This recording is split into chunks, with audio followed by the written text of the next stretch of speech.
What's going on, YouTube? Middle Complex here, and today I've got another interesting knife review slash knife overview to do with you guys. This is the Drop, formerly Massdrop, and Ferrum Forge Gent. A very interesting knife manufactured by We Knives.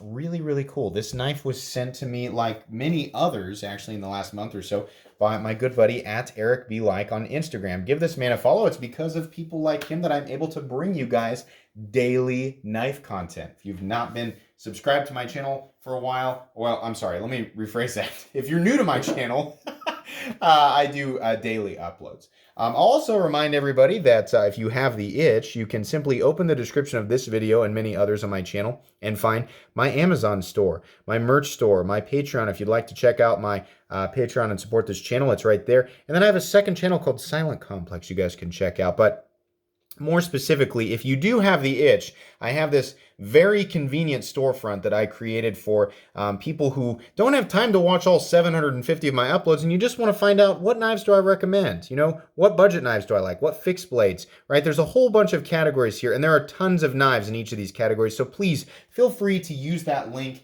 check that stuff out and scratch whatever itch you have. Let's go ahead and get a measurement of this guy. Overall length of the Gent coming in at under 7 inches. Impressive. Blade length is actually, it's right at 3 inches. I'm not going to say that it's, you know, it could be considered 2.9. That looks like 3 inches to me. I really wish, I mean, Nick Shabazz says this all the time, and I agree with him. It's like, just make it uncontroversially, like, go for 2.8. So that there's no way that anybody can say that it's 3 inches. But okay, it's fine. I understand. Anyways, cutting edge, 2.75 inches there, thanks to that very generous forward choil. Let's go ahead and do some size comparisons here. Up against the Ontario Rat Model 1. Rat 1 coming in at 8.6 inches overall. How about up against the Spyderco PM2? Spyderco PM2 coming in at 8.3 inches overall. How about up against the Benchmade Griptilian, or in this case, the Ritter Hogue? Ritter Hogue coming in at 8 inches overall. And last but not least, I've actually got it in my pocket today, the Spyderco Para 3. Spyderco Para 3 coming in at 7.25 inches overall. So you can see there it's actually smaller than the Para 3. How's the action on this guy? Well, it is running on bearings, and it feels like a Wee knife. It feels extremely precision. Very, very, very little friction in there. Extremely snappy action. It's got more of a kind of a shake shut, but not too much. It feels very, you know, high quality production knife. It's very, very Wee-esque. Anybody who's never handled a Wee knife, they tend to all have good action, nearly drop shut, very, very little, if any, friction, and they're all generally made out of premium materials. So that's really, really nice. How's the carry profile? This thing is very small, very light, up against two knives that have awkward carry profiles that nobody ever complains about. The Spyderco Para 3 and PM2, you can see there, no contest. It's simply going to be an easier to carry knife. How about in terms of thickness? Up against the Para 3 here, you can see it's actually about exactly the same thickness. Perhaps just ever so, it's exactly the same thickness. But taking a look at the pocket clip, you can see there, even though this is an aftermarket clip, that's about where the Spyderco, the standard Spyderco clip sits, so no issue there. We're looking at titanium liners that have not been milled out. You can see there on the inside, no milling of any sort, but a very, very thin blade. That is the iPad. I've been grabbing the iPad lately instead of the scale. Go ahead and grab the scale here, which it's going to give me fits again. I'm sure you guys are like, it's been running out of batteries for like a month. Why don't you just put new batteries in it? I don't know. Good question. Go ahead and put that down there, but let's go ahead and get a measurement of blade thickness here real quick. So you guys know kind of what we're looking at in terms of blade mass. Come on, all the way down to 0. Oh, that wasn't right. We got to start out with the right deal there. There we go. Blade thickness coming in at, oh, not much. Very thin blade. Let's go ahead and weigh it. Well, 69 grams. I've done that a lot lately. 2.43 ounces. Under an ounce an inch for sure. So no issues there. Yeah, 2.4 ounces. That's fantastic. This knife was definitely designed to be more of a cocktail party knife, more of a church knife, more of a ultra lightweight, discreet EDC knife. And I think it accomplishes that, you know, on all fronts. It's got a nice thin short blade. It's got a nice fairly thin profile, and it's very lightweight. We are looking at shadowbox contoured carbon fiber scales. It's not a laminate, it is a full piece of carbon fiber, and then a sort of blue jeans titanium liner underneath. Now, at the time of this recording, there are pre-orders being taken for this knife, but past runs have since been sold out. So by the time you guys see it, it'll either be available or it won't be. And I'm sorry about that, but I would hope that they continue to do runs of these. Ferrum Forge seems to do a lot of stuff with drop and with Wii. And so if you don't get your hands on this one, you'll probably get your hands on another one. And if you don't, I'm sure Ferrum Forge will come out with more great stuff for all of us. But anyways, we have a nice satin finished drop point blade with a nice tall grind here, so lots of room to drop down to a very, very thin cutting edge. Very fantastic. Despite it being ultra thin, it does carry what thickness it can out to the tip here. No sharpness to speak of on the spine, so that's great. Really, the only sharp edge is the cutting edge, so I like that. There is a choil here. It's really just a single knuckle choil. I couldn't imagine, I mean, like, this is a knife that I would do precision work with, and perhaps I wouldn't need to choke all the way up on it like that. So this is one of the few times where I'm actually kind of like, yeah, that's about all the more choil I'm going to need on a blade like that.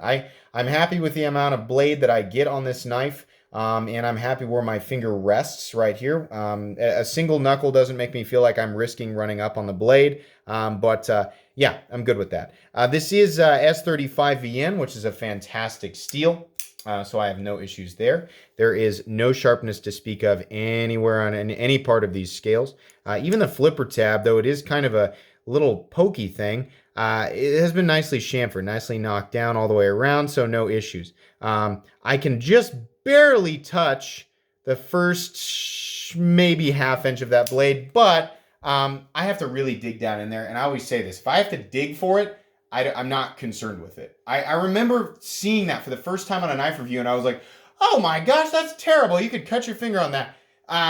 Listen, I mean, like, there's no... I've got tons of knives that I carry that have that same issue, right? And not once have I ever cut myself, because I don't find myself doing this all the time with my knives, right? So this just doesn't seem like it's an issue to me. You can see there the pivot screw is actually hiding underneath the scale there. Let me go ahead and get out my handy dandy Ouija bit selector and Ouija magnetic driver. Two items that are extremely inexpensive, extremely convenient, and that I can recommend to everybody. Yes, they are in that link right at the top of my description that shows my Amazon store under knife maintenance, if you'd like to check that out for yourself.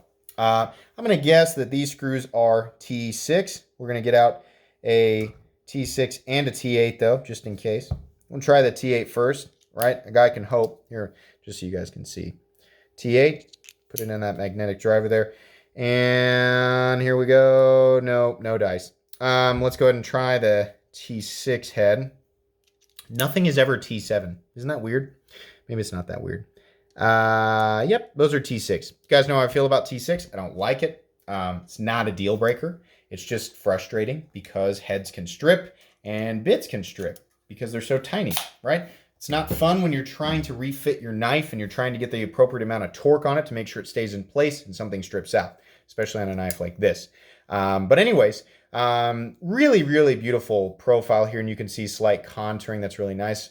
Just a single standoff back here, and I think that looks nice. I don't think it really needs more than that. The pocket clip, nice deep carry clip with a little swoop right here. Truly deep carry and recessed screws, which means it's not going to catch on your pants coming in and out. And it is actually something that you can mount on the left side. So while it's not a true left-handed knife because it's a right-handed liner lock, it is something that lefties can rejoice about, at least in part, because they can actually carry this knife. And it's in the right position because it's a flipper. Why is that? Because the back of the blade rests up, or the blade spine rests up against the back seam of your pants, right? So nothing's ever going to run into that flipper tab and make it deploy in your pants because this is pressed up against the back of your pants.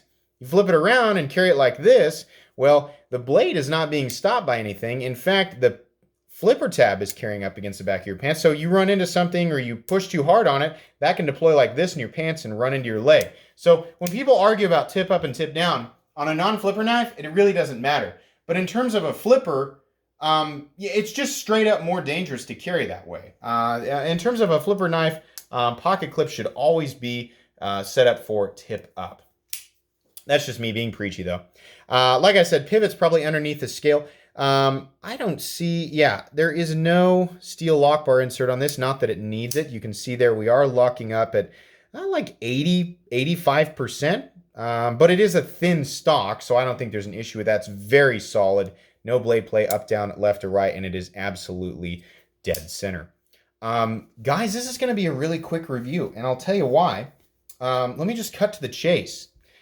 There's not much that I don't like about this knife. I mean, honestly, even in this position here, I can get my whole hand around it, right? No matter where I hold it, it's an ergonomically good shape. It carries very light. It's contour. It's got a nice performance-oriented blade shape. It's got great steel, great materials. It functions well. It's got wheeze fit and finish.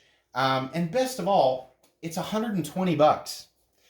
For titanium, carbon fiber, and S35VN, yeah, it's worth it.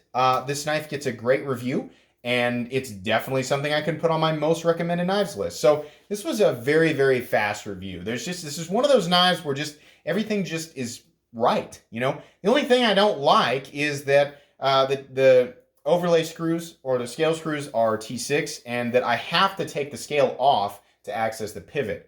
Boo-hoo. It's not that big of a deal. Everything else on the knife is, you know, pretty darn close to perfect. If you pick this knife up and you're looking for a small EDC knife, something that is more appropriate for church or a cocktail party or a formal event, right, without scaring the pants off of the attendees, then this is, you know, the Gent is like what's in the name. It's a very gentlemanly style knife, right? But it still has that fidget factor, that flipper, you know, thing that we all like. And it's, you know, it's very performance oriented for when you find yourself needing to skin a grape to entertain party guests. Anyways, I'm being sarcastic, but truthfully, yeah, this is a great knife. I can absolutely recommend it. Anyways, guys, I think that's going to be it. Like I said, check out my links and give @EricBLike a follow on Instagram. If you guys enjoyed this video, please leave a like. If you'd like to check out my other content, I do, of course, have lots of videos of knives that are either expensive or inexpensive that I do or don't like, so check those out. And if you enjoy all my content, go ahead and click on this Metal Complex logo right here and subscribe, because there's definitely more coming. Thanks again for watching, everybody, and have a great day.